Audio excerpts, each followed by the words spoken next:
I suspect valedictory speeches are a bit like arguing with your wife. You feel it's important to have the last word.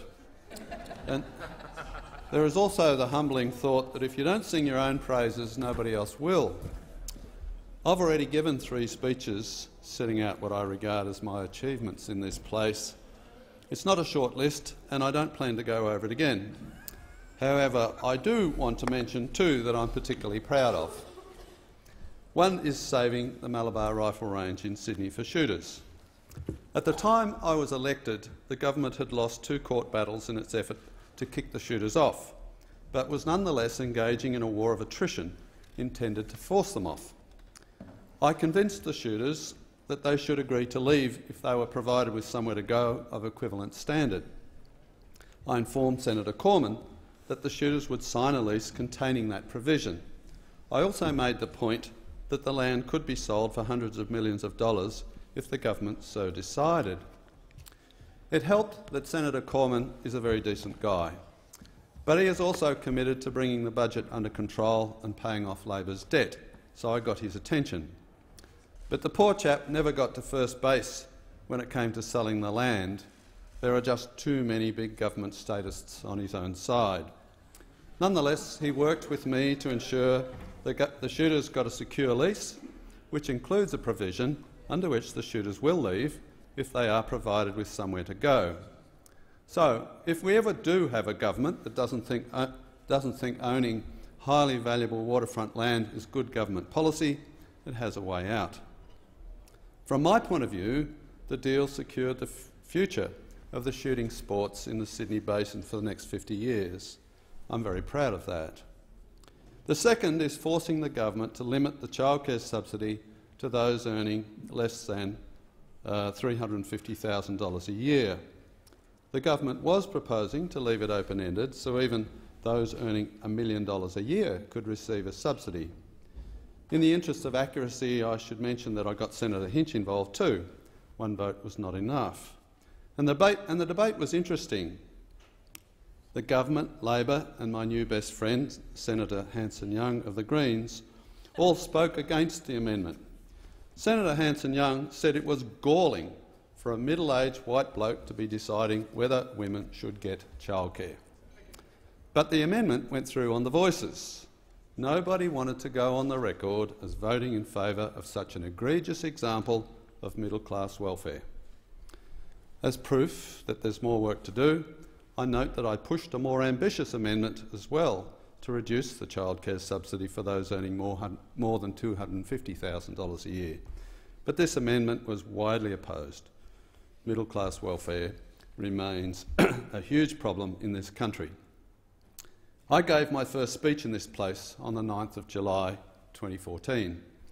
I was the first of the new crossbench to do so, and since Nick Xenophon's resignation, I have been the only one of that crossbench of 8 still here.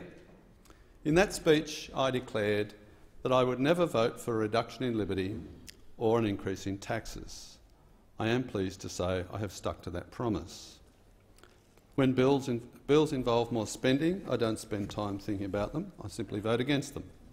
I do the same with bills that increase taxes. If it is to reduce spending, my support is never in doubt, and if it involves any reduction in our rights and freedoms, count me out. I have been told many times by people in this place, fellow senators, staffers and media, that at least we know where you stand. George Brandis referred to me in his valedictory speech as showing crystal clear consistency. I confess I was at first a bit perplexed by the fact that adhering to clear principles was such a novelty.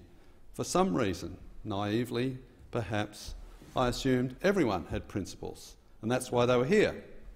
It took a while for me to discover that what people believe and what they do in this place are quite different. In fact, I now realise I am rather unusual. But I'm not totally unique. Former Senator Lee Rhiannon had clear principles and kept to them. I note that her principles were substantially different from mine, but the fact is we both consistently stuck to our principles. She understood that too. In fact, we had a very cordial chat about it before she resigned last year. It saddens me that people regularly tell me privately how much they agree with me, but then vote for something completely contradictory. I am so glad I haven't had to abandon my beliefs in order to retain my seat and salary. I wonder what the outcome would be if there were more like me. But there is something else I had in common with Lee Rhiannon. While we were never friends, we got on at a personal level. The reason is that both of us play the ball rather than the man. That's something her fellow Greens could well do to emulate, as could a number of other senators. Nick Xenophon played the ball too, although he didn't think of it in those terms. I used to explain to him that just because he was wrong about practically everything didn't mean he was a bad person or that I didn't like him. There are people in this place who go for the person rather than the issue, and they are bad people. But I would like to return to the matter of principles. When I came into this place, my mission was to convince my fellow Australians and their political representatives that our governments should forego their over-governing, over-taxing and overriding ways. I am a Libertarian. I support John Stuart Mill's view that the only purpose for which power can be rightfully ever exercised over another member of a civilised community against his will is to prevent harm to others.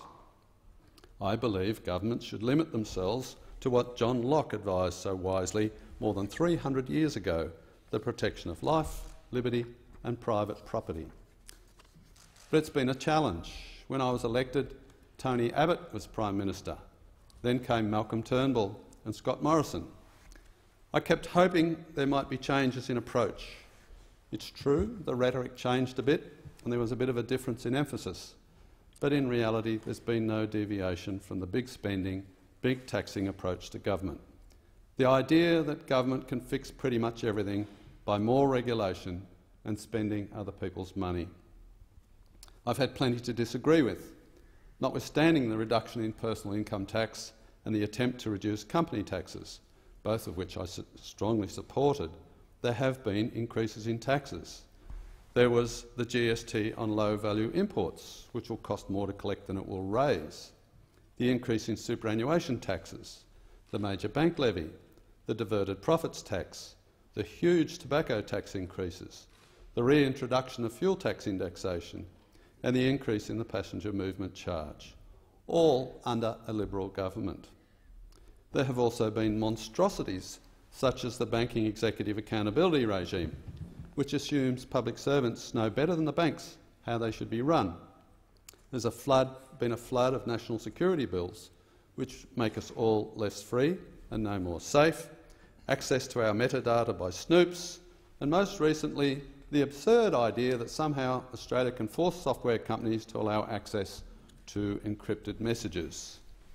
In each case, of course, there were those arguing it was necessary, but as William Pitt the Younger observed, necessity is the plea for every infringement of human freedom. It is the argument of tyrants and the creed of slaves. There are some other points I'd like to make in my final speech in this place. I am not leaving politics, or at least that's not the plan. I still think I have a useful contribution to make at beating back the nanny state, but I want to do it in my home state of New South Wales. In the previous parliament, I chaired an inquiry into the nanny state. In this parliament, I chaired an inquiry into red tape. Over and over, we would make recommendations for change that could only be made at the state level. Things like occupational licensing, vaping and smoking, gambling, lockouts, assisted suicide, cannabis, motorbikes, fishing, bicycle helmets and traffic issues, and there are many more. My aim is to use the skills I have developed in this place to achieve changes to state law from the crossbench of the New South Wales Legislative Council. Those skills obviously include leveraging my vote.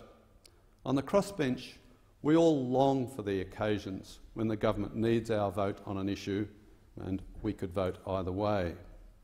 But also negotiation based on reason, common sense and evidence. Strange as it sometimes seems in this place, once in a while I have found these to be persuasive. As to my mission, I am satisfied that I have now made Australians aware that there is no need to take for granted the idea that the government is the solution to every problem. A growing number of people even agree with me that government is more often the problem itself. And I am no longer told my political philosophy is confused while I am regularly labelled as right-wing. That's mostly by people who don't know what it means.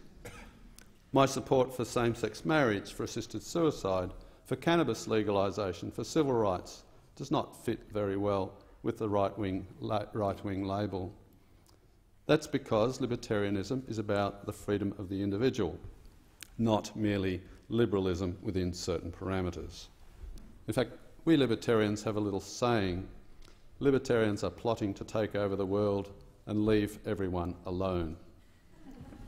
I can't say I have enjoyed being a crossbench senator all that much.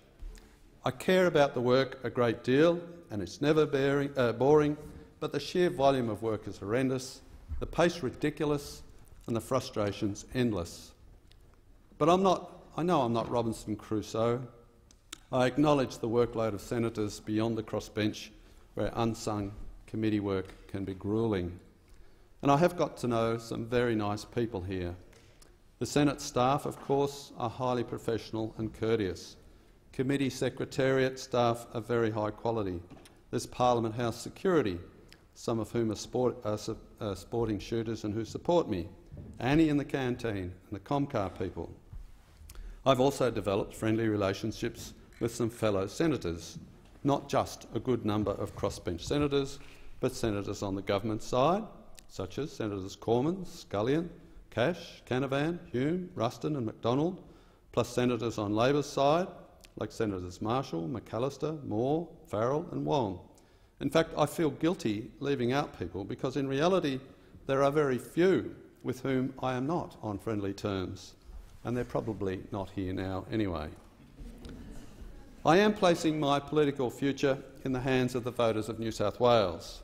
If they want me to maintain the fight for libertarian values, they will elect me.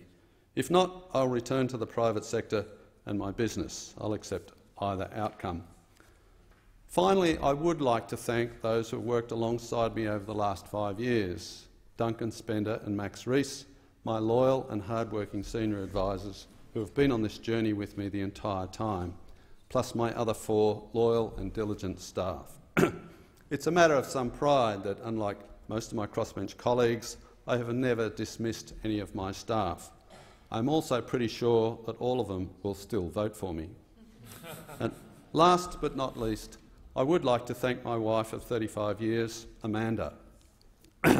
She loves what I do, misses me when I'm away in Canberra, but is hoping like hell I get elected in New South Wales so I don't spend too much time at home.